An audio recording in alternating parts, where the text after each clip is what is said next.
ఎక్కువ మసాలాలు యాడ్ చేయకుండా ఈజీగా బ్యాచిలర్స్ కూడా చేసుకునే విధంగా చికెన్ ఫ్రై ఎలా చేయాలో వీడియోలో చూసేద్దాం. 2-3 సార్లు చికెన్ని కడిగి పక్కన పెట్టుకోండి. ముందుగా 2 స్పూన్స్ ధనియాలు, 1 స్పూన్ మిరియాలను తీసుకొని ప్యాన్లో వేసి ఫ్లేమ్ను లో టు మీడియం ఫ్లేమ్లో అడ్జస్ట్ చేసుకొని బాగా ఫ్రై చేసుకోవాలి. ఇవి మాడిపోతే టేస్ట్ పాడవుతుంది కాబట్టి లో టు మీడియం ఫ్లేమ్లోనే ఫ్రై చేసుకోండి. ఇలా ఫ్రై చేసిన వాటిని బాగా చల్లార్చి ఒక మిక్సీ జార్లోకి తీసుకొని మెత్తటి పౌడర్ అయ్యే వరకు గ్రైండ్ చేసుకోవాలి. ఇలా గ్రైండ్ చేసిన పౌడర్లో ఒక 10 నుండి 12 వరకు తెల్లగడ్డ రేకులను వేసుకొని దానిని కూడా కోర్స్గా మళ్ళీ మిక్సీ పట్టుకోవాలి. ఇలా ప్రిపేర్ చేసుకున్న పౌడర్ని ఒక ప్లేట్లో తీసి రెడీగా పక్కన పెట్టుకోండి. ఇప్పుడు పొయ్యి మీద ప్యాన్ పెట్టి అందులో ఒక 1.5 స్పూన్ వరకు ఆయిల్ వేయండి. చికెన్లోనే ఆయిల్ ఉంటుంది కాబట్టి ఎక్కువ ఆయిల్ అవసరం లేదు.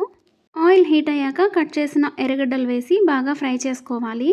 ఈ ఎర్రగడ్డలు కూడా ఒక 30-40% ఫ్రై అయ్యాక ఇందులో కొంచెం కరివేపాకు కూడా యాడ్ చేసుకోండి. ఈ చికెన్ ఫ్రైలో కరివేపాకు ఫ్లేవర్ అనేది చాలా బాగుంటుంది కాబట్టి కొంచెం ఎక్కువగానే యాడ్ చేసుకోండి.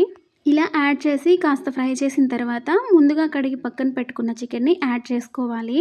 ఇది చాలా సింపుల్గా అయిపోయే రెసిపీ. ఒకసారి చేసుకున్నారంటే ప్రతిసారి ఇలానే చేసుకోవాలనుకుంటారు. ఇలా యాడ్ చేసుకున్న చికెన్లో కాస్తంత రాళ్ళుప్పు, పసుపు యాడ్ చేసి బాగా కలిపి మూత పెట్టాలి. మనం చేసేటప్పుడు కూరలలో సాల్ట్ కంటే కూడా ఎక్కువగా రాళ్ళుప్పు యూస్ చేస్తే టేస్ట్ అన్నది బాగా ఎన్హాన్స్ అవుతుంది.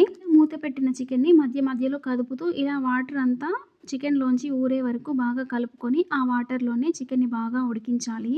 చికెన్ ఆల్మోస్ట్ కుక్ అయిపోయింది అన్న స్టేజ్లో మూత తీసేసి ఆ వాటర్ అంతా ఇంకిపోయే వరకు చికెన్ని బాగా ఫ్రై చేసుకోవాలి.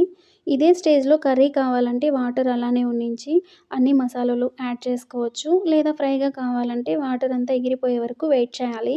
ఇప్పుడు ఇందులోకి ఒక 2.5 స్పూన్ కారం, ఎక్కువ కారం తినేవాళ్ళు 3 స్పూన్స్ వరకు యాడ్ చేసుకోవచ్చు. కారం లైట్గా కావాలి అనుకునే వాళ్ళు ఒక 1.5 స్పూను లేదా 2 స్పూన్స్ వరకు యాడ్ చేసుకొని బాగా కలుపుకోవాలి. చికెన్ ఫ్రై ఆల్మోస్ట్ రెడీ అయిపోయినట్లే. అయితే మనం ముందుగా ప్రిపేర్ చేసుకున్నాం కదా ధనియాలు, మిరియాల పౌడర్ని, అది లాస్ట్లో యాడ్ చేసుకొని ఒక 2-3 సార్లు బాగా కలుపుకొని స్టవ్ ఆఫ్ చేస్తామనగా కాస్తంతగా కరివేపాకు కూడా యాడ్ చేసుకోవాలి. ఒక 2-3 సార్లు బాగా కలిపి దించి సర్వ్ చేసుకోవడమే. ఈ వీడియో నచ్చితే లైక్ చేయండి, షేర్ చేయండి, కామెంట్ చేయండి.